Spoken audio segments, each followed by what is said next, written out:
In this video, you're going to learn how to find an expert to interview for your summit. You're going to learn how to prepare for the interview, how to use active listening, and how to conduct the interview. The first thing we need to do is find an expert for you to interview, somebody who knows what they're talking about, somebody with experience and knowledge. Finding that special somebody to interview can be scary and challenging. Staff here at SOAR are here to help you find that perfect match. You want to find somebody with knowledge and experience in your topic area, someone that can give you some insight that you can't find online, somebody with experience. Now we'll talk about where to find your person to interview. You can find people through companies related to your topic. Maybe you can find an employee that's willing to be interviewed. You can see if someone you know has contacts, or you can look up professional associations. No matter what, you're not allowed to interview relatives. Contacting a person to interview can be scary. There's so many questions and doubts in our minds. Will they respond to us? Are they going to laugh at us because we don't know something and we're asking for help? I think what you're going to find is that the majority of people in the community are going to be excited to talk to you about their lives. They're going to want to share their experiences and knowledge. There's several ways that you can use to contact your person. You can write them an email introducing yourself and explaining your situation. You could write them a letter. Or if you're feeling really brave, you could try to call them up on the phone and see if you can schedule an interview with them.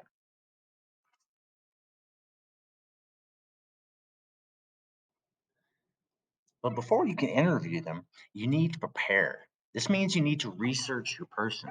You need to know about their backgrounds and skills and education. You need to know what it is that they do and what's required for the jobs that they have. You need to find out everything that you can about that person before you start asking them questions in an interview.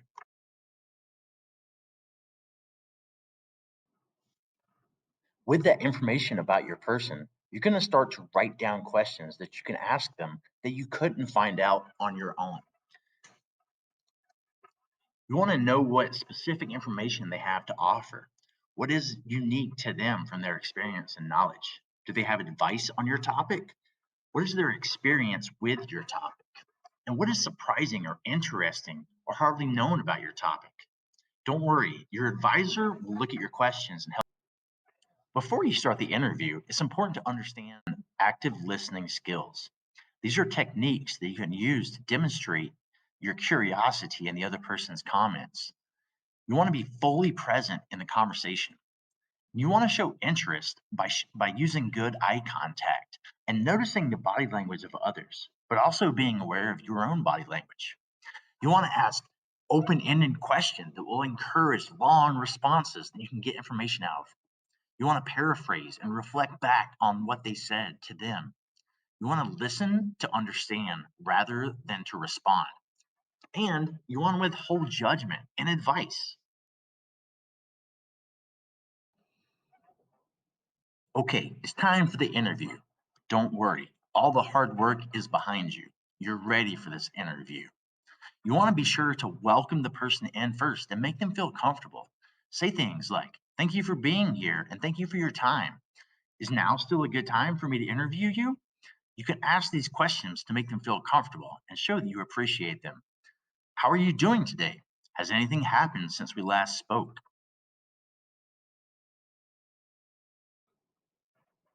All right, here's a pro tip for interviewing. It's okay to allow for silence when asking people questions. Sometimes people need a few seconds to think, or even after they've answered your question, maybe they'll remember something else after a few seconds. So try counting to five in your head before responding, before moving. It's almost time to wrap up the interview. You've asked all of your questions, and the interview is coming to a close. It's your responsibility to end the interview. Thank the person for their time. Ask them if there's anything else they'd like to share with you, and then wish them a good day. But afterwards, it's also important that we write them a thank you letter. thanking them for their time and sharing their knowledge with us.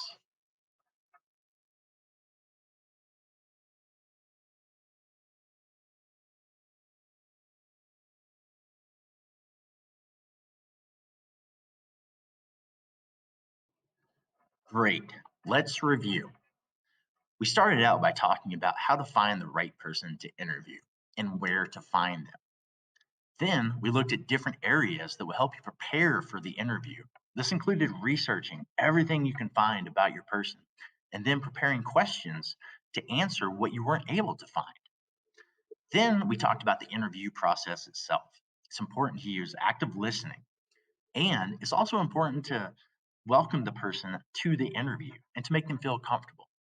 You should be comfortable with silence and allow for time for them to think about their answers. And then finally, you want to send them a thank you letter.